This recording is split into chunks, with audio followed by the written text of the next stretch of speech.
Hey guys, today's video is part 1 of 2 where we're going to go over the 4 skills you need to hit the ball closer to the hole and hit more greens.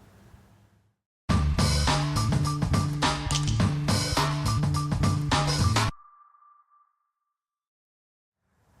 right guys, so let's talk about ball striking skills. Now, when we're talking about hitting your irons closer to the hole or hitting more greens or even hitting more fairways, really we're talking about 4 main skills, and that is the ability to hit the ball lower, higher, and curve the ball from right and to left. So lower being 1, higher being 2, right to left being 3, and left to right being 4.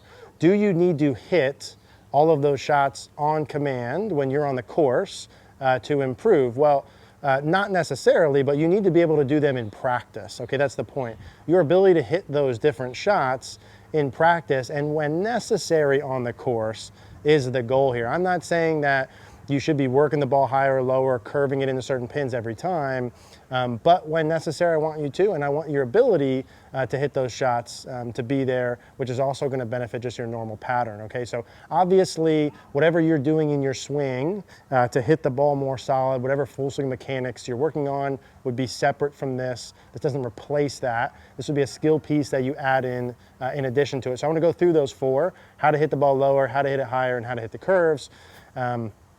And how to practice those pieces. So, big picture wise, last thing, when we're talking, if I train someone to hit more greens or hit the ball closer to the hole, there's 2 parts involved with hitting your irons closer to the hole, right? Think about what makes the ball get close to a hole from a given distance.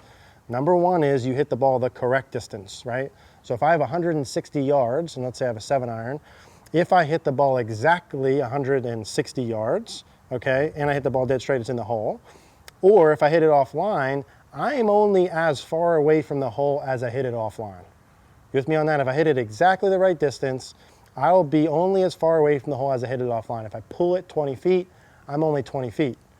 If I hit that same golf ball 155 yards, let's say, which is 15 feet short, and I'm offline 20 feet, now what? Now I'm 15 and 20. Now I have a farther putt than if I had the distance correct. So a big overlooked skill would be distance control. That's not the sake of this video, but that's part of what learning to control trajectory is all about, is hitting the ball a specific distance in the curves.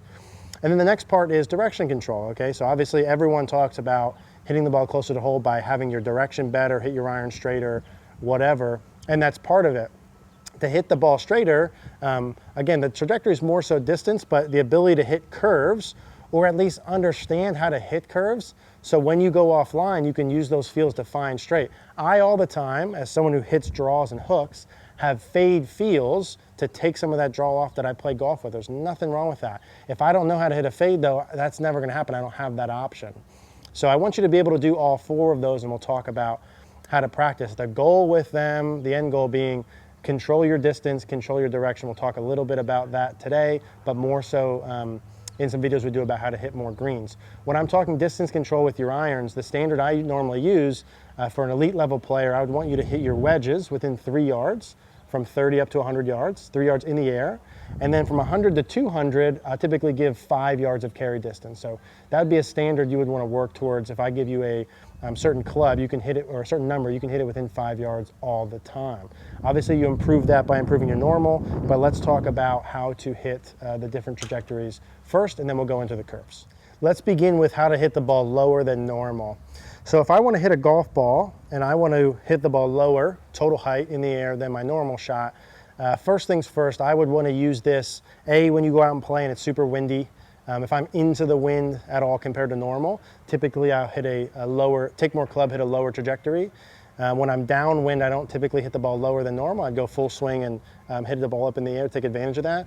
So usually into the wind, this would apply. Certainly if I'm under the trees and I need to punch out from there, that would be another scenario where I would use this. Or any time where I go play, when I don't feel 100% confident with my normal swing, I'll take more club than normal, do what I'm about to show you, and hit a controlled lower iron shot, just try and get the ball in the middle of the green and get the heck out of there. So when we're hitting the ball lower than normal, there's two main pieces in terms of understanding it, and then we'll apply it.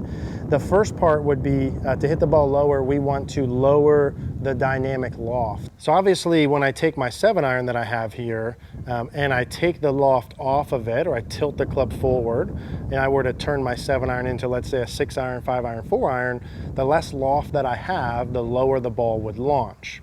Now the next part I need to look at would be angle of attack. So all else equal, when I make a swing, the more that I hit down on the golf ball, the lower the initial launch.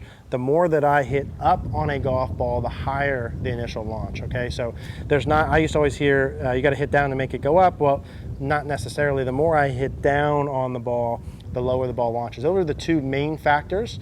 If you wanna hit the ball lower in all scenarios, you wanna hit more down on the ball, you wanna have less loft. You know, the other things that are in play here would be speed and spin. So again, kind of all else equal, the more speed you have, the faster you swing, the more ball speed, the higher the ball would go.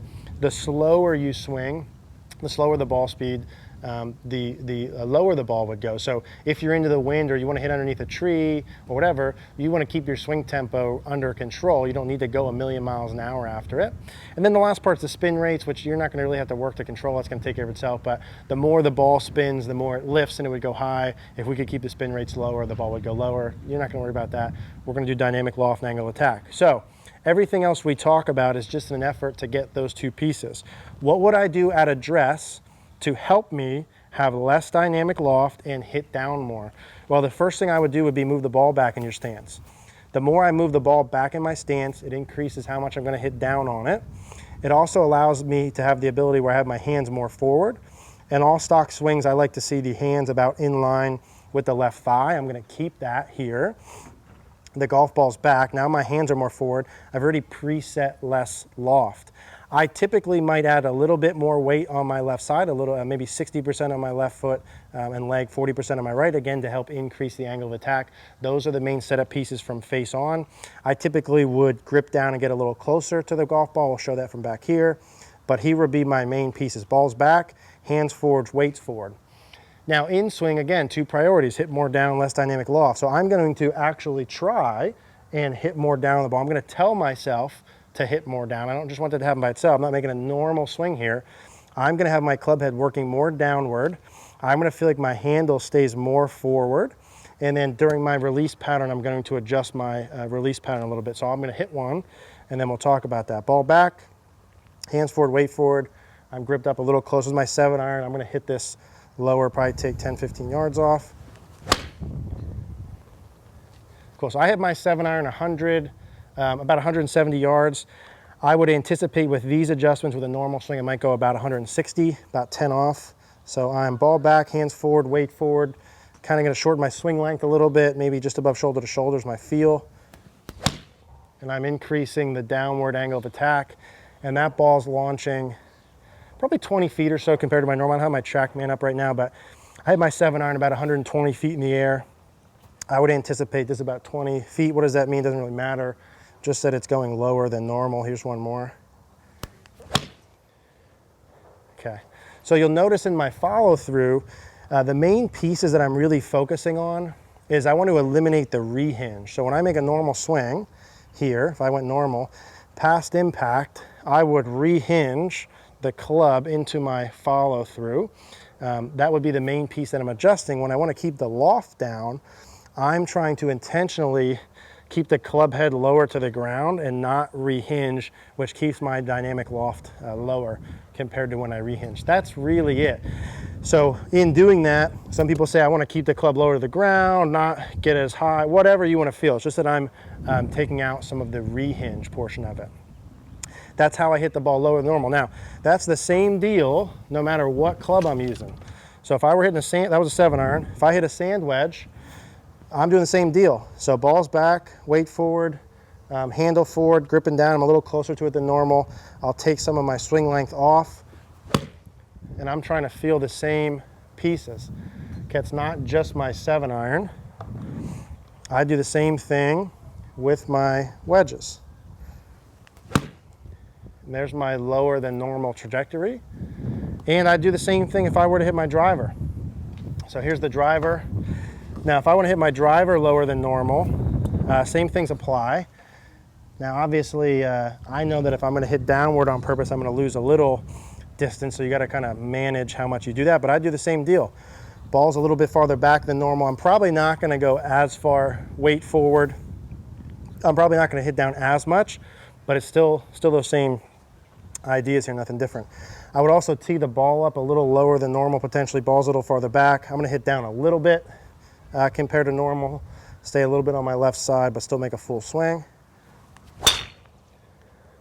Good, so that was a lot lower. My normal driver height, again, is up over 100. That might have been 50 or 60, which is good. It's what I want. When would I hit this? Well, I hit this if I have a dramatic wind in my face, or if I need to kind of have to hit a fairway with my little fairway finder. Same thing, ball's back, wait a little for it. I'm going to hit down on this. Good, and I hit those two really well. That's my low driver swing. Same principles, nothing changes. Now, the opposite of the low is the high shot. So if I want to hit the ball high, I just do the opposite pieces, right? So I want less loft for a low shot. I want more loft for a high shot. I want to hit really far down to launch the ball low. I want to hit down as little as possible to launch the ball high, really pick the ball off the ground. So what would I do? I'd do the opposite setup adjustments. Instead of golf ball back, I'll put the ball a little bit more forward. I like to see the ball in line with the sternum or shirt buttons and shirt logo. For a stock iron swing, I'd go more towards the front, more towards shirt logo. Hands are still in line with the left thigh, but the shaft is more neutral. And now instead of hitting down a lot, I'm gonna feel like I really pick the ball off the ground. I'm not gonna necessarily feel like I hang back, but I'm not gonna be as aggressive with my shift forward as I go as well. When would I wanna hit the high shot? Well, I don't use it a lot on stock shots. Anytime you obviously have to go over a tree would be one. If I need to hit my wedges, I would do this potentially more. If I have a front pin tucked over a bunker, very firm greens. If I'm going downwind with a driver and I'm trying to bomb one, I would do it. So less with the high shots than the low. I really use that low trajectory a lot more for control. This one's a little bit wild for me compared to normal, so I don't use those off, but those would be the scenarios. So let's go ahead and run through. Ball more forward, shaft more neutral, weight still 50-50. I'm gonna make a full swing. Same things apply. More speed makes the ball go higher, so I'm gonna ramp the speed up a little bit when I do this. Not as controlled as the other ones would be the idea. Good, so you can't quite see that, but that is high. So again, my normal being 120, that's probably 140, 150 compared to normal. Let's do that again. So ball's forward, everything else is the same. I'm gonna really feel like I pick it off the ground. Good, so that's like no divot at all there. And that's very high, slight pulls on both of them. I would anticipate with this high one, my distance being about the same. Because I ramp the speed up, sometimes it goes a little bit farther, maybe 5 yards than normal. Notice on my low one, I'm trying to keep the width and unhinge. When I do this one, I'm really letting the club pass my hands, like a flip for some of you who don't like to say or feel that. I feel like I flip a little, let my club head rehinge. Flip is not bad, it's only bad because we defined that as bad. Same thing here, club head passing. And the ball goes higher than normal. And again, I do the same deal on my wedge, and I do the same deal with my driver. So wedge, if I want to go high, now when am I hitting a high wedge? Not often, okay? Tuck pin, firm conditions over a bunker, maybe, okay? Not a lot. Over a tree, I'll never hit in the trees though, so I don't have that problem. Ball forward, everything else the same. I'm gonna really let the club head pass and rehinge in the follow through. And that's high. Would never do that in a normal scenario. And then the driver, okay? Same thing. So I'm gonna put this tee in just to represent how high I would tee it if I needed to. So this is like exaggerated, but the same point. Now if I got a par 5 and I'm downwind and I normally hit it like 300-ish, and I could tee the ball in the air, I can get a significant amount of increase of distance. Obviously I tee the ball higher. I want to hit more upward on the ball. I'd probably only do this on like a wide open par 5 if you haven't done this before and practiced it. I'm going to really feel like the club head passes my hands, rehinge, club is forward, ball's forward. I'm gonna let it flick. This is gonna go about 400 probably. Here we go. Okay, so that was beautiful. It's a shame you can't see that because that was perfect. That was right down the middle. So again, how much higher than normal? A significant amount, enough where when I'm down, when I would utilize that shot pattern. Now I do hit that when I teed up higher and increase my angle of attack and go higher, probably 10 to 15 yards farther than my normal, even without wind. So if I feel good with it and I really want to feel like I hit up on it a lot, then I'll roll with that. But that's how you hit higher and lower. Use the lower a lot more often than the higher, but those would be the adjustments we would use. Hey guys, thanks for watching the video. If you guys like this video, please click the like button down below. Click the notification bell if you haven't. If you haven't subscribed, please do so. And as always, if you guys have any questions, leave them down below.